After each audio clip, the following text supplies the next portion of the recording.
Today we're going to talk about Spider-Noir Season 1, the new live-action series starring Nicolas Cage that recently released all 8 episodes. If you've already finished the season and are looking for a breakdown of the story, the ending, and some possible directions for Season 2, then this video is for you. And of course, full spoilers ahead. For those unfamiliar with the show, Spider-Noir takes place in an alternate version of New York during the 1930s. Instead of following a young Peter Parker balancing high school and superhero life, this series focuses on Ben Reilly, a former vigilante known as the Spider. When we first meet Ben, he's far from the heroic figure he once was. He's working as a private investigator, taking small jobs and trying to stay out of trouble. Years earlier, he had become one of the city's most feared crime fighters thanks to his unusual abilities, but a personal tragedy pushed him away from that life. The series slowly reveals that Ben lost someone very important to him, a woman named Ruby. Her death left him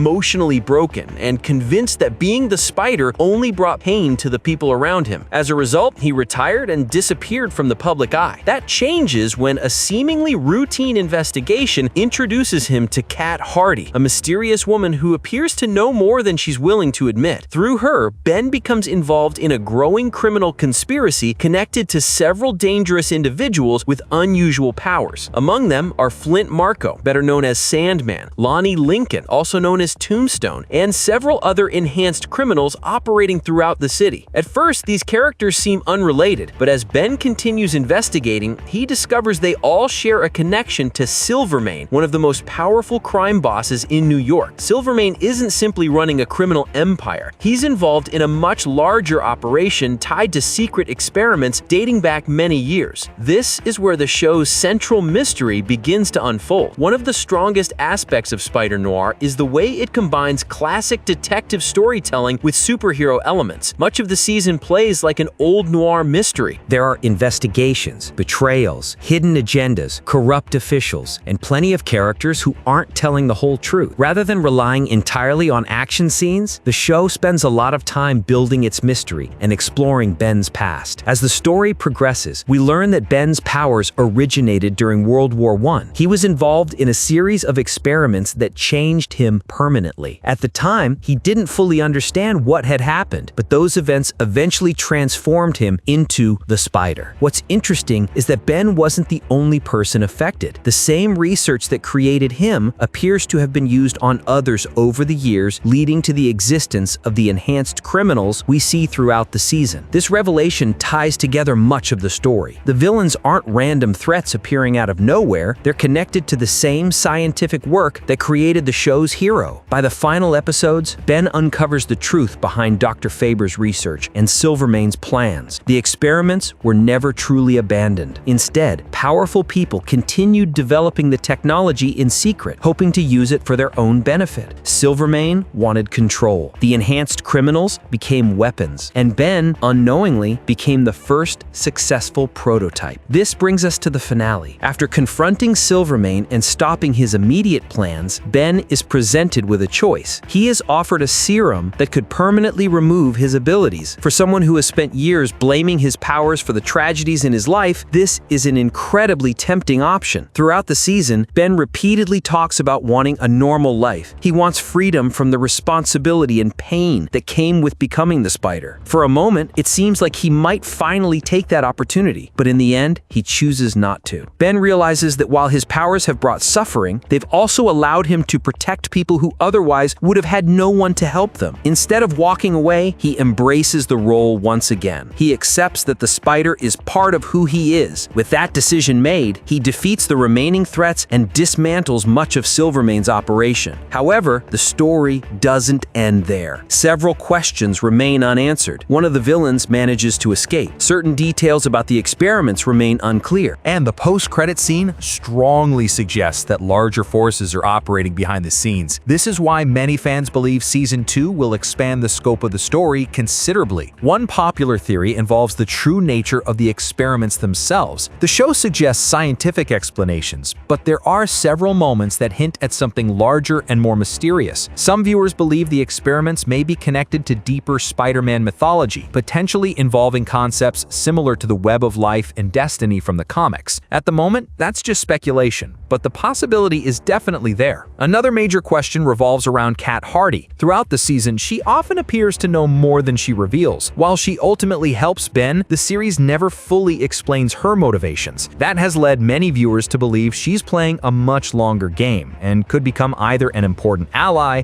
or a future antagonist. There's also the possibility that future seasons introduce noir versions of other Marvel characters. Since Spider-Noir exists in its own unique world, the writers have plenty of freedom to reimagine familiar heroes and villains through a 1930s lens. That could become one of the most interesting aspects of the series moving forward. Overall, I think Spider-Noir Season 1 does a good job establishing its version of the character. It's very different from the traditional Spider-Man stories we're used to seeing. The focus is less on colorful superhero adventures and more on mystery, crime, and character development. The noir atmosphere works well, the world feels distinct, and Nicolas Cage brings a lot of personality to Ben Reilly without making the character feel over the top. Most importantly, the season tells a complete story while still leaving enough unanswered questions to make viewers interested in what's next. Whether Season 2 stays focused on New York's criminal underworld or expands into something bigger remains to be seen, but the foundation is definitely there. But what do you guys think? Did you enjoy Spider-Noir Season 1? What was your favorite episode, and where do you think the story is heading next? Let me know your theories down in the comments below. And if you enjoy Ending Explained videos, superhero breakdowns, and movie and TV discussions, don't forget to subscribe to the channel and turn on notifications so you don't miss future uploads. Thanks for watching, and I'll see you in the next one.